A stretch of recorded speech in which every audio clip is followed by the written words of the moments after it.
"You're failing in front of people," said Elizabeth Olsen during filming an unusual WandaVision sequence. Elizabeth Olsen was content with her small role as Wanda Maximoff in the Marvel Cinematic Universe for the first 7 years. As the Avengers began to meet to face their common opponent, Thanos, Marvel Studios introduced the character with a brief appearance in Captain America: The Winter Soldier's mid-credits scene, where the Maximoff twins were shown testing their talents. However, during the battle against Ultron, Marvel authors did enough to emphasize Scarlet Witch's status as one of the most powerful characters in the MCU and indicated that she would play a far larger part in the future. That's exactly what happened in 2021.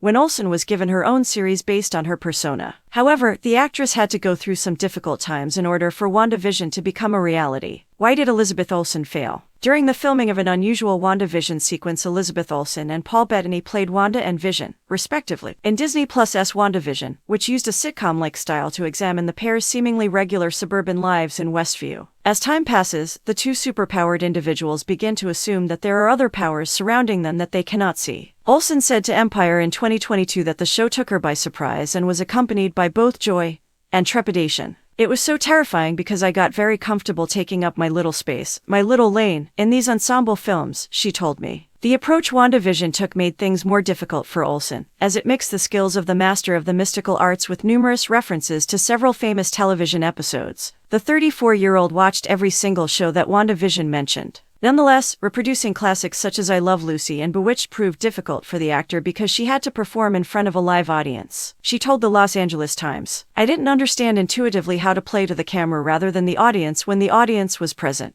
And so when I watched that episode, I'm like, God, it's like I'm like a youngster in theater camp in this. I'm really playing to the crowd." But then I recall that the Dick Van Dyke Show did contain an element of audience manipulation. It just didn't seem like an easy adjustment. It was like, bam, and you're simply there, failing in front of everyone. However, moving away from just focusing on the powerful mutant sorceress, as most mainstream superhero shows do, and roping in the unique storytelling style that made Wanda's suburban life equally interesting and entertaining proved to be a masterstroke from Kevin Feige, and WandaVision became one of the few MCU television shows that could be considered a success. What Julie Bowen thought when she saw a Modern Family reference in Elizabeth Olsen's WandaVision. WandaVision's makers mimicked a different classic American family sitcom in each episode to follow Olsen's character's existence in Westview, since Wanda's concept of an ideal world is that of a classic American TV show. Every episode featured a tribute to a show from a different decade. The 8th episode, titled Breaking the Fourth Wall, was a parody of Modern Family, prompting a reaction from Julie Bowen, who played Claire Dunphy on the show. Her Instagram caption read, "What Julie Bowen thought when she saw a Modern Family WandaVision by Elizabeth Olsen is a reference to this." WandaVision's creators modeled each episode after a different classic American family sitcom to follow Olsen's character's existence in Westview, as Wanda's image of a perfect world is that of a classic American TV show. Every episode paid homage to a show from a different decade.